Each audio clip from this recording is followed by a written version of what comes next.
ఈ యొక్క అక్షయ తృతీయ రోజున దానాది కార్యక్రమాలు కూడా ఈ సమయంలో ఉదక కుంభ దానం అనేటువంటిది చెయ్యాలి. అనగా 11-11:39 మధ్య కాలంలో ఉదక కుంభ దానము చెయ్యాలి. అనగా నీటితో నింపినటువంటి చెంబు. అది రాగి చెంబైనా, ఇత్తడి చెంబైనా, మట్టితో చేసిందైనా కానీ ఈ మూడిటితోనైనా ఉండాలి. అది బ్రాహ్మడికి దానం చెయ్యాలి.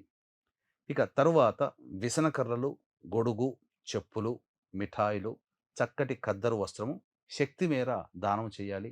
అంతేకాకుండా అవసరమైనటువంటి వాళ్ళకి ఎవరికైనా కానీ ఈ యొక్క అక్షయ తృతీయ రోజున ఈ చెప్పిన విధంగా ఆ సమయంలో దానం చేసినట్లయితే చాలా పుణ్యాన్ని మనం సంపాదించుకున్న వాళ్ళమవుతాం.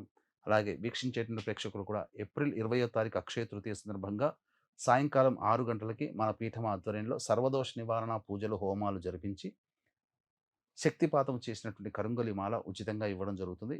ఇదే కార్యక్రమం మే 1వ తారీఖు వైశాఖ పౌర్ణమి రోజున కూడా జరుగుతుంది.